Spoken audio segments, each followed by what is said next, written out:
Bono, patuloy po tayo mga kapatid sa ating palatuntunan. So patuloy tayo, ating oras, mayroon na tayong 10 minutos lipas ang alas 7, kapito ng umaga. So patuloy pa tayo, ating tinalakay kanina, unang portion ay patungkol sa pagkain marumi. So, ating sinasagot ang mga paratang, mga tuligsa ng ating mga kapatid, lalo na sa mga kapatid nating mga SDA, na para sa kanila, ma-impermo tayo, paparosahan pa tayo ng apoy, ang lahat ng kakain ng karning baboy. Pero atin ang in-reconcile, sinagot na natin ang kanilang mga paratang o mga tuligsa sa ating mga Katoliko. Ngayon, hindi naman yan natapos, pero yan lang mga kapatid, ang dami pang mga supporting verses na ating magagamit na ang lahat ng pagkain ay pwede nang kainin. So wala nang bawal na pagkain. So dito tayo ating sagutin muna ang nanood yung ating mga kapatid na mga OFWs, ang ating mga kapwa, kasama natin kapwa safety sa Luzon at sa iba't bang bahagi sa Luzon, Metro Manila. So ating sasagutin ang patungkol sa usas mga request, patungkol sa mga rebulto. Bakit po tayo mga Katoliko meron tayong mga rebulto? Para sa kanila ay Diyos-Diyosan na yon. Pag meron kayong rebulto, iyon ang isa nilang gagamitin sa Exodo 20 o Exodo 20 mga kapatid, 3 hanggang 5, at saka maliban dyan, ilang gamitin ang Deuteronomy 4:16 na pagbawal ang paggawa ng imahe ng babae at saka lalaki. At yun mo nang babasahin kung sa Exodo. Exodo muna tayo mga kapatid. Ating babasahin sa Exodo 23 hanggang 5. Huwag kayong magkakaroon ng ibang Diyos maliban sa akin. Huwag kayong magkakaroon ng Diyos-Diyusan o kaya larawan o rebulto ng anumang nilalang ng nasa himpapatawid. Nayon sa himpapatawid mga kapatid, meaning yon sa itaas, Kung makikita natin sa itataas, himpapatawid, at sa nilalang sa himpapatawid at sa lupa o nasa tubig. Huwag kayong yuyukod o maglilingkod sa alinman sa mga Diyos-Diyusan iyan, sapagkat ako si Yahweh ay mapanibughuin. Paparosahan ko ang lahat na ayaw sa akin, kung ayaw sa akin, pati ang kanilang mga anak hanggang sa ikapat na salinlahi. So, malinaw na malinaw pagkatid na ipagbawal ang paggawa ng kahit anong mga rebulto o larawan o imahe sa lahat ng nandyan sa himpapatawid. Hindi yun sa ibang salim mga kapatid, nandyan sa langit. Di ba? Nandyan sa langit. O kaya sa himpapatawid ang mababasa sa ating ginagamit na salin.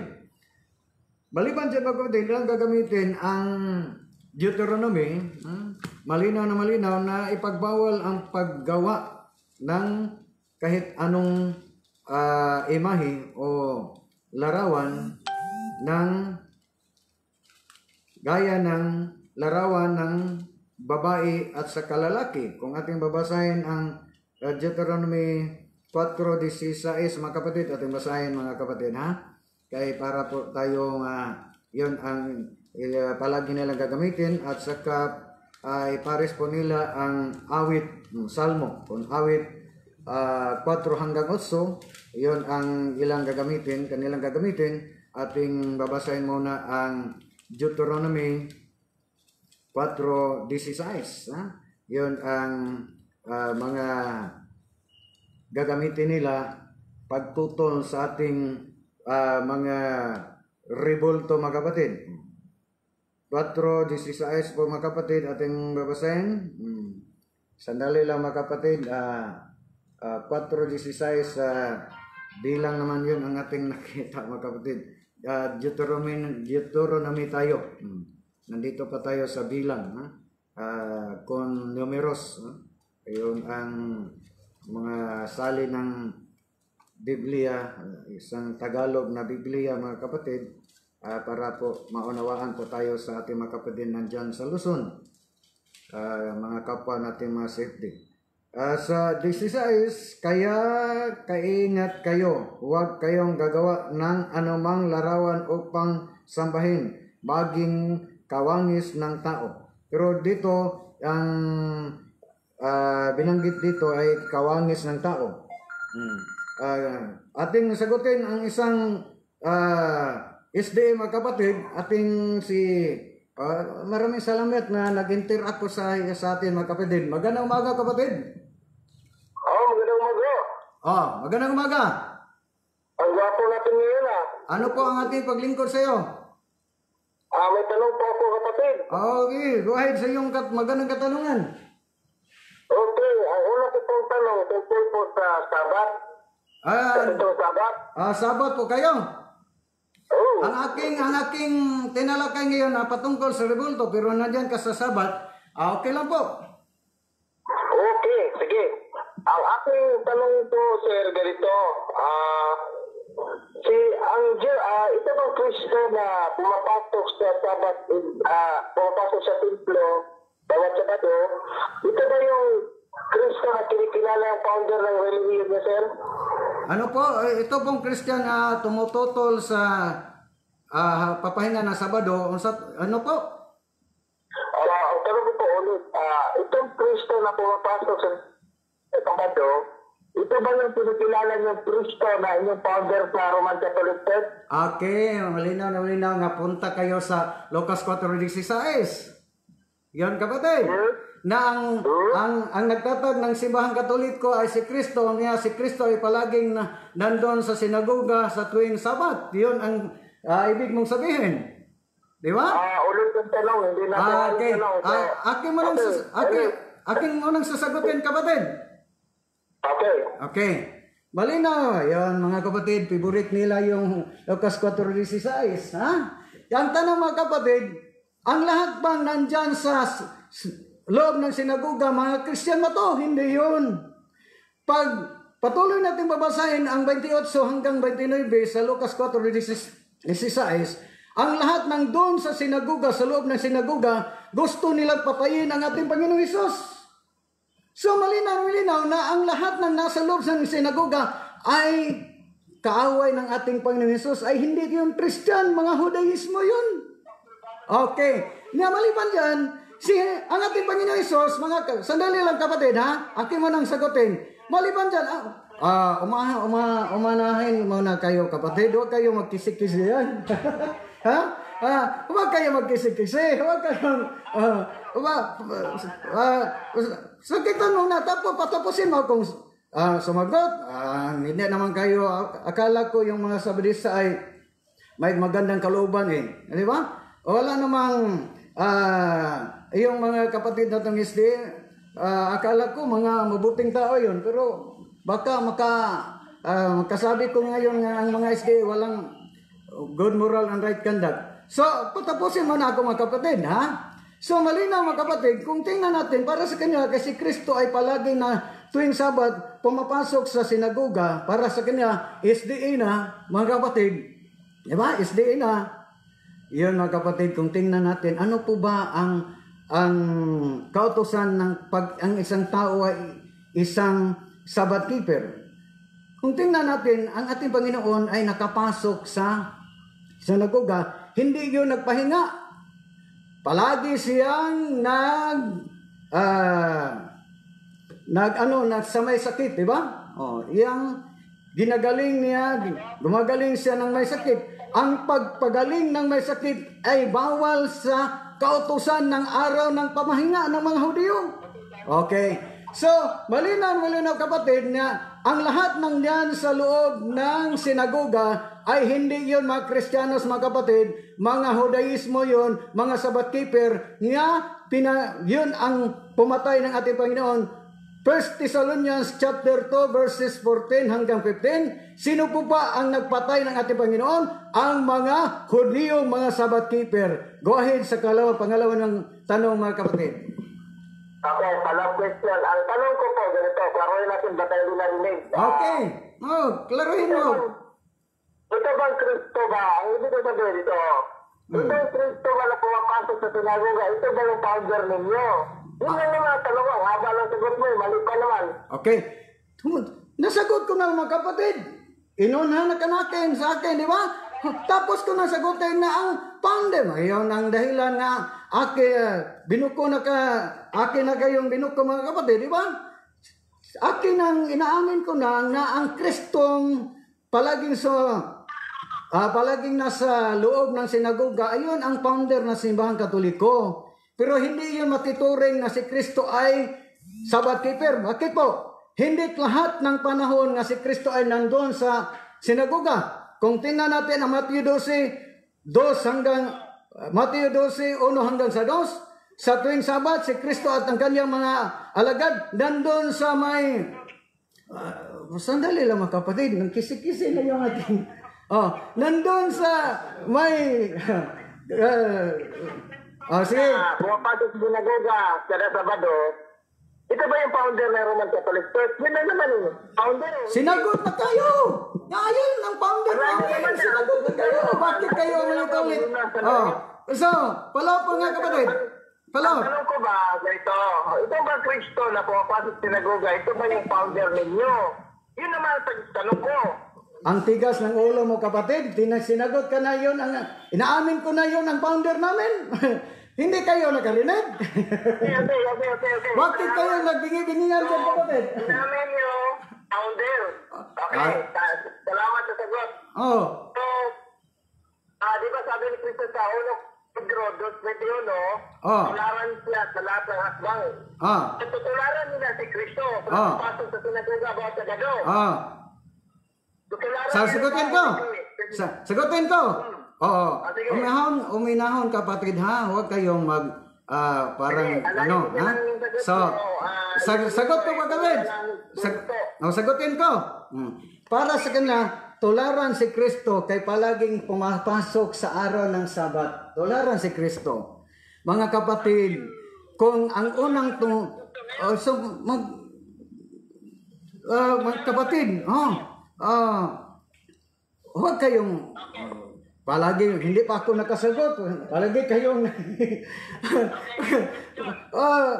sandali lang, hindi pa ako nakasagot, pastilan ng ating huwag kayong uminahon kayo, kapatid, pastilan.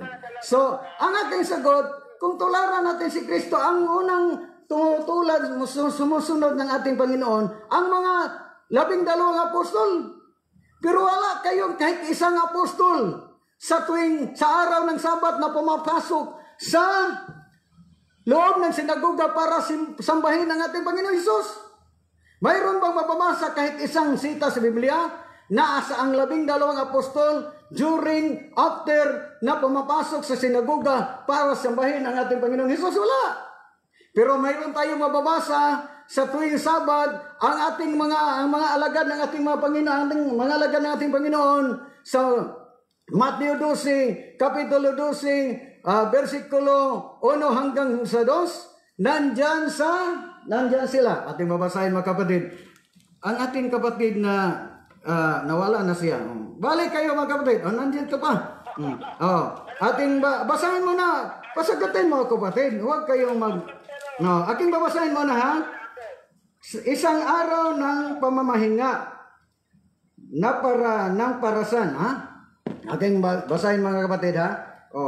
Makinig muna kayo, mga kapatid. Isang araw ng pamamahinga, naparaan si Jesus sa triguhan.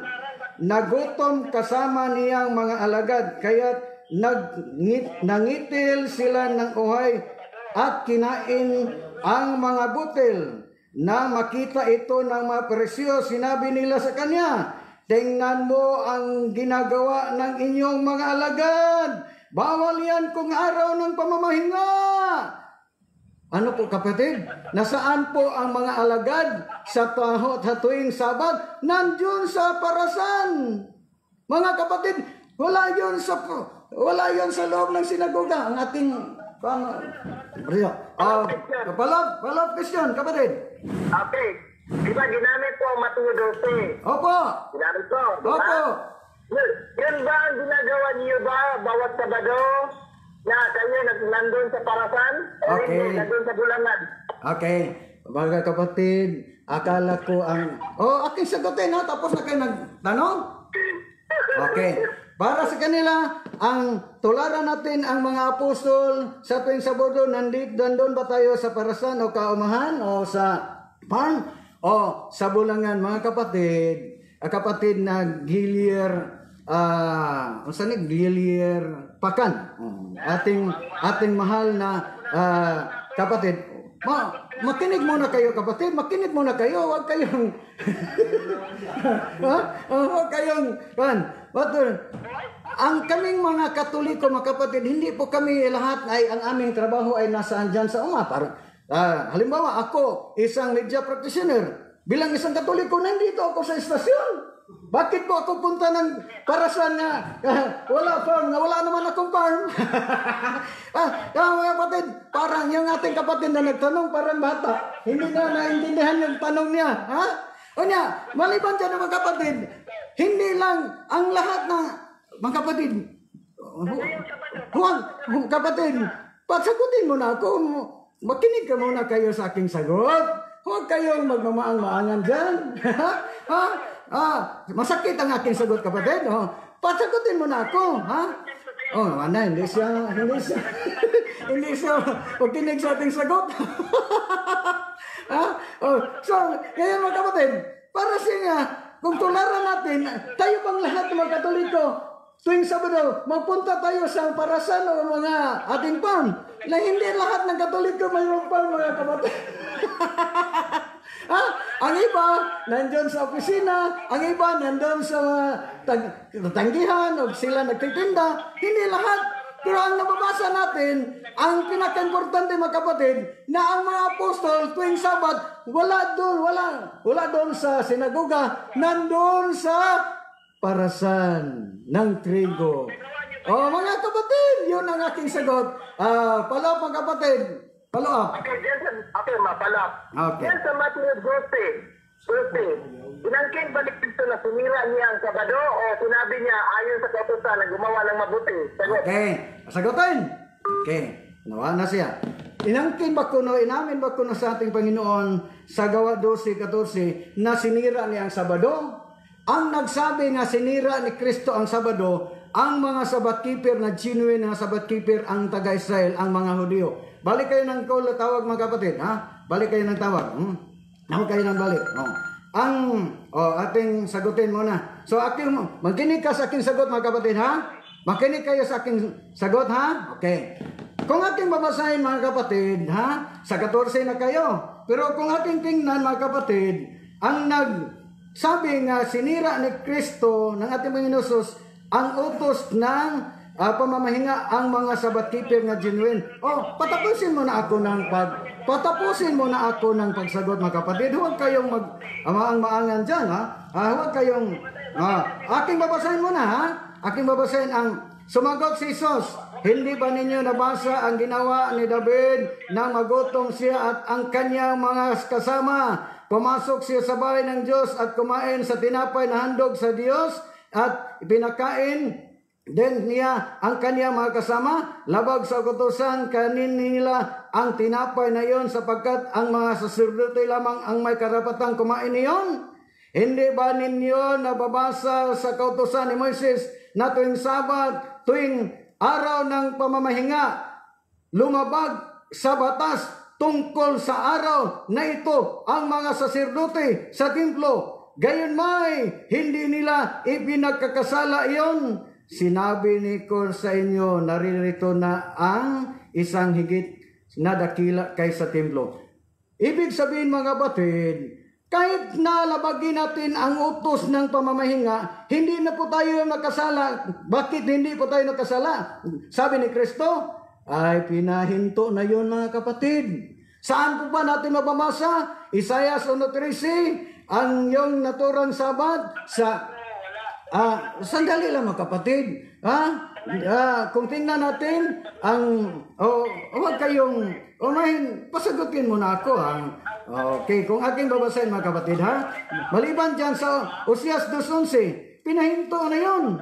O sa San Juan 5:8, giniba ni Jesus ang Sabado. Giniba ni Jesus, winasak ni Jesus ang Sabado. So, wala na, expire na yun nga. Ang iyong Sabat niyo kapatid, expire na yun. Kung ating babasahin mo na, basahin mo na. Basahin mo na. Ang ating kapatid, hindi na siya makinig sa ating sagot. Wala tungkol sa Babil na pahayag na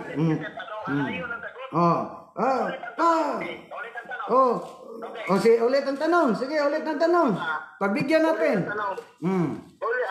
Doon sa Mateo 12:12 ba, sabi doon, nung pinaratangan sila ng mga Pariseo na lumabag sila sa araw ng Sabat, ang tanong ko ganito, ano bang sinabi ni Jesus? Inangkin ba niya na, nilabag ko ang Sabat o sang-ayon sa kautusan na ginawa ng mabuti sa Sabat? Yun ang pili sa dalawa. Yan ang sagutin ko, tapos na kayo. Inangkin ba niya o inangkin niya na okay lang, gumawa ng mabuti o sang-ayon sa kautusan? Okay, tapos na kayo. Sige. Makinig ka sa aking sagot. Okay. Makinig kayo sa aking sagot. Ang sagot ng tanong niya, ang sinabi ba ni Jesus na lumabag ang iyang ginawa sa kautusan? Malinaw na milyon mga kapatid niya, kahit isang kautusan. Akong pasagutin mo na ako kapatid. Akala ko ang SD ay isang mabuting tao. Wala namang yung anong siya. Walang magandang ugali yung ating kapatid. Ating sagutin I tell you to frankly kapatid, nga para sa mga Hudyo, nakalabag ng kautusan ng ating Panginoon, pero para sa ating Panginoon, kahit isang utos hindi niya nilabag. Bakit po? Dahil ang araw ng pamamahinga ng mga Hudyo ay pinahinto na. Kaya pinahinto na, wala na yung mga kapatid, di ba? Wala na yun. Kaya pinahinto na. Yan ang dahilan na sabi ni Jesus, kahit pa labagin mo kahit isang kautusan ng pamamahinga, hindi yun tayo magkasala. Bakit sinabi ni Jesus na hindi tayo nakasala? Kahit pinahinto na yun, mga kapatid. Kung para sila hindi pa huminto ang naturang araw ng pamamahinga, kung ipatong araw, ang ating Panginoon una ang nagsabi. Di ba? Banalin mo ang ikapitong araw. Pero kahit isang sita sa Biblia sa Bagong Tipan, wala po kayong mababasa nga nagsabi ang ating Panginoon, banalin mo ang ikapitong araw. Kapatid, Okay, ito, tanong ko. Okay, follow. Okay, sunod tanong. Go ahead. Okay. Ang tanong ko ganito. Ang Kristiyano ba tao o hindi? Okay. Ang Kristiyano ba ay tao? Hindi lahat ng tao ay Kristyan. Kaya ang mga Muslim, hindi yun pwede tawagin ng Kristyan. Ang mga Hudyo, ang mga Sabbath keeper na genuine, kapatid, makinig muna kayo sa aking sagot. So, wala yung pili yung ating kapatid na SD, hindi pa ako nakasagot. Okay, ano na. Sa akong sagot, nasagutin ko. Hindi lahat ng tao ay Christian. Hindi lahat ng tao ay Christian. Bakit po? Ang mga Muslim ay sang-ayon ba sila nga tawagin Christian? Hindi. Ang mga Hudyo, Judaismo, katong yung Sabbath keeper na genuine taga-Israel, kaya yung tawag sa atin, hindi yun genuine na Sabbath keeper, parited yun na Sabbath keeper, kaya nanggaling lang yun sa Amerika, Hindi yun sila Christian. Pero ang Christian, mga kapatid, aking babasahin ang dictionary. Ano po ba ang ibig sabihin ng word na Christian? According to the Webster's Dictionary, Christian, a person o tao. A person who believe the doctrines of Jesus and acknowledges His divinity. Ano po ba ang may tuturing natin ng Christian? Yung tao na sumang-ayon, naniniwala sa doktrina ni Jesus at sumang-ayon, naniniwala sa kanyang pagka-Diyos. So hindi lahat taong Christian tawagin na Christian, di ba? Kaya nga ating mga kapatid na mga iglesia ni Cristo, hindi sila tumanggap ng ating Panginoon ay isang Diyos, di ba? So yun ang aking sagot, kapatid. So, pero ang lahat ng tao, ang lahat ng Christian ay tao. Pero ang sugo diya sa pero ang sugo diya sa Exodo 28 hanggang 12, hindi lang ang tao ang papahingain. Kasali ang mga hayop. Ang ibig kong sabihin, ang mga baka ng SDA ay sabat keeper din. Ang mga kalabaw ng SDA kay sabat keeper din. Kay papahingain tuwing kapitong araw, ha, di ba? So, follow up, kapatid. Okay. Kung mabasa ko na sinabi ni Kristo ang Sabat ginawa ng dahil sa tao at inamin mo na ang Kristiyano tao, tama okay. na. Hindi ako sa ngayon, kaya hindi mo binasa ang lahat. Akin basahin lahat, ha? Para po kayo makaunawa. Akin muna babasahin. What man, Norman, talo. Talo. Talo ng aking kapatid kay parang tulala. Ha? Ating babasahin muna, ha? Ang iyang kanyang sitas na binanggit, ha? Kung ating babasahin ang Marcos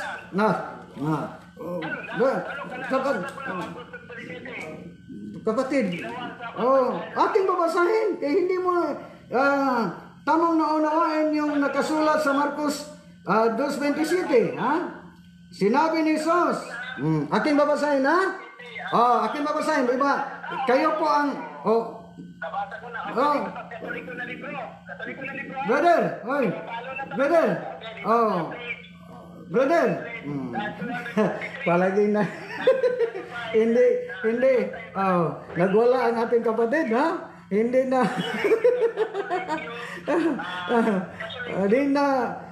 na makinig sa atin. Makinig muna kayo, kapatid, ha? Aking basahin, ha?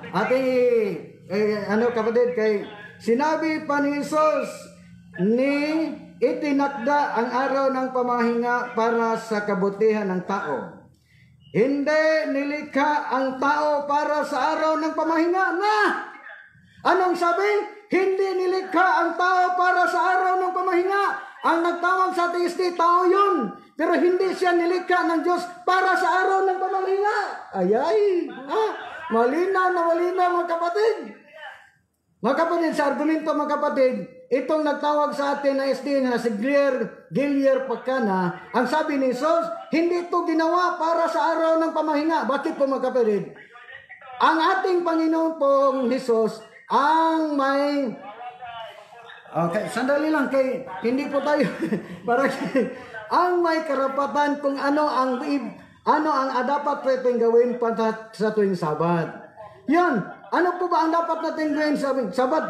Ang ating mga kapatid ng mga Sabat keeper ng mga Hudiyo, mga kapatid, ang 10 commandments, 10 sugo, mga kapatid, ginawa nilang 614 ka mga utos, mga kapatid. Di ba?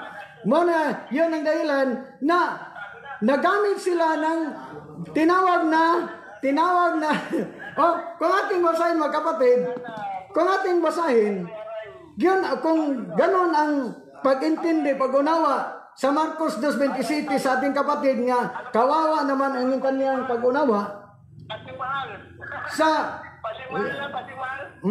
kung tingnan natin, mga kapatid,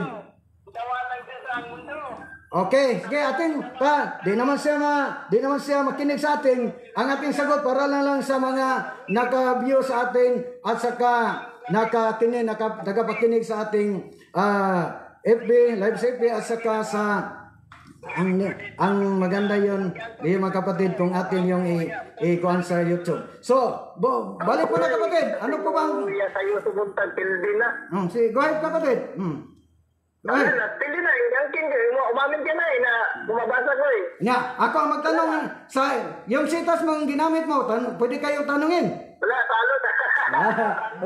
Takot pala tanungin sa hindi mo nanawaan yung sitas kapatid.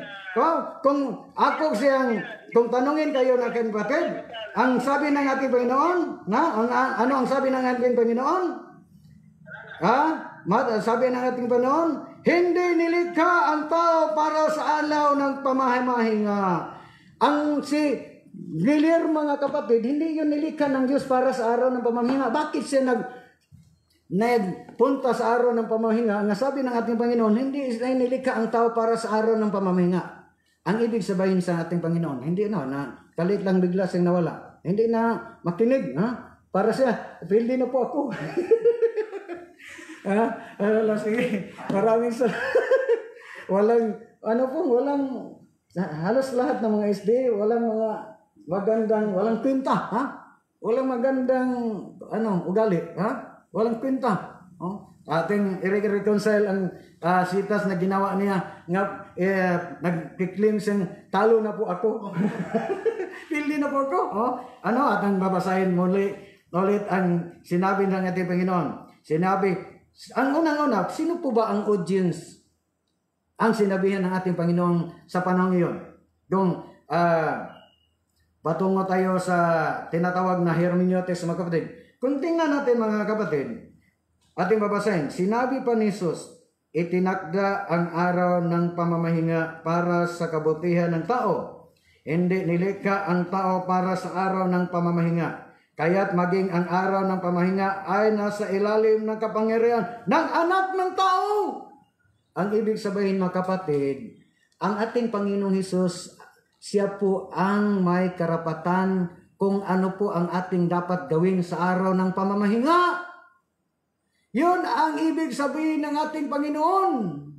Sa tusi mga kapatid, na yung mga Israelita, yung mga genuine mga Sabbath keeper, ang 10 utos na ibinigay sa ating Panginoon Diyos kang Moses, ginawa nilang 600 at liba, sa 614. Hirap Tagalogin yung figure kapatid.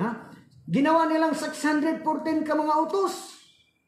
Unang-una mga kapatid, binigyan sila ng 10 Commandments, 10 utos.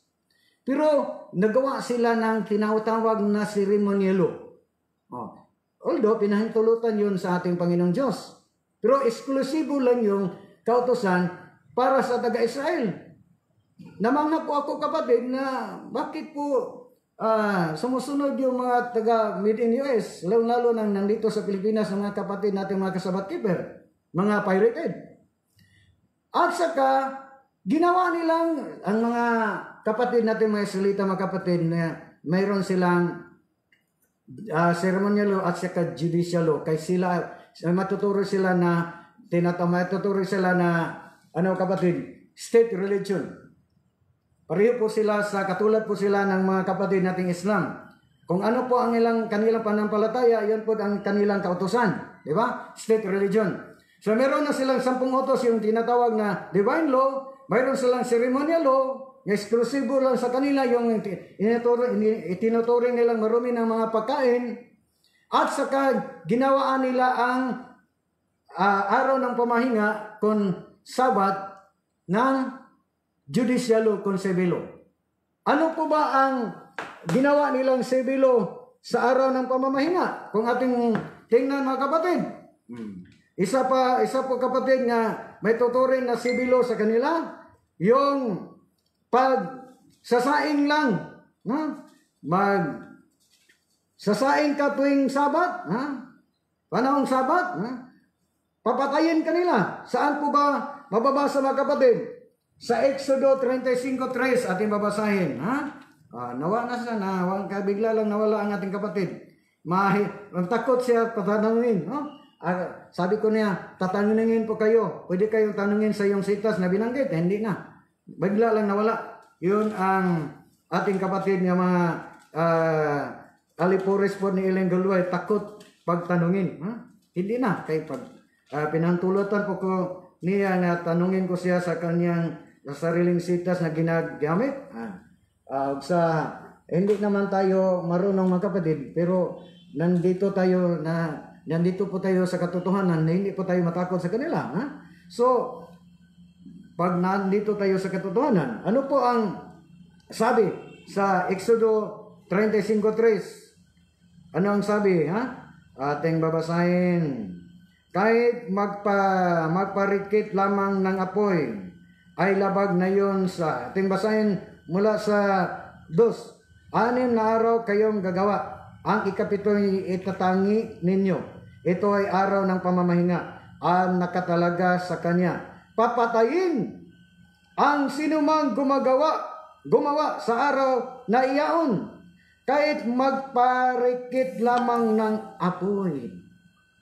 Yun ang dahilan na ipinahinto ng ating Panginoong Diyos ang pagbanal-banala ng ating mga kapatid na mga SDA, mga Sabbath keeper, yung mga Israelita. Bakit po?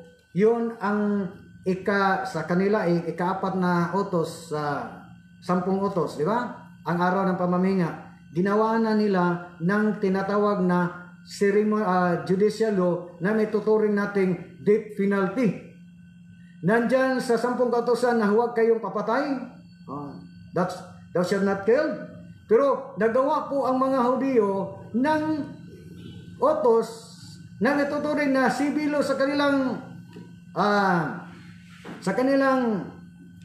ano po mga kapatid, bansa, na kahit sino ang mag-aapoy, ano yung magsisindi ng apoy, panahon sa tuwing Sabat, ay papatayin. Yun ang may tuturing na judicial law o civil law na may tuturing nating death penalty. Yun ang dahilan na inaipako ang ating Panginoong Hesus sa krus. Sino po ba ang nagpasa ng nagpasa ng kaso, yung para may tuturing na nakasala ang ating Panginoon, ang mga Hudyo sa Batiper. Itinuturing nila ang ating Panginoong Hesus ay nagre-rebelde sa kanilang kautusan. Rebellion yun. Kung tingnan natin mga kapatid, para sila ang ating Panginoong Hesus, nilabag ang kautusan nila sa kanila sa araw ng pamamahinga. Ano po ba ang dahilan na ang ating Panginoon ay ipinako sa krus? Ano po ba ang about sa crucifixion? Ating babasahin mga kapatid patungkol sa crucifixion mga kapatid para po tayo maunawaan sa ating mga kapatid. Crucifixion was an oriental mode of punishment introduced into the West from the Persians. Malapit na po tayo matapos. It was little used by the Greeks but was employed extensively both by the Carthaginians and the Romans. Roman literature, sa Dictionary of the Bible by John Mackenzie po ang ating binabasa mga kapatid. Literature, it is described as a cruel, unfair punishment which was not inflicted on the Roman citizens. So, yung mga slave lang yung mga kapatid para yung yung may tuturing na penalty mga kapatid o para lang po sa mga slave. It was reserved for the slaves or for non-Romans. Ang ating Panginoong Hesus ay isang Hudyo hindi Romans. Who had committed heinous crimes such as murder, robbery, yung dalawang tulisan, at piracy, treason, and rebellion. So ang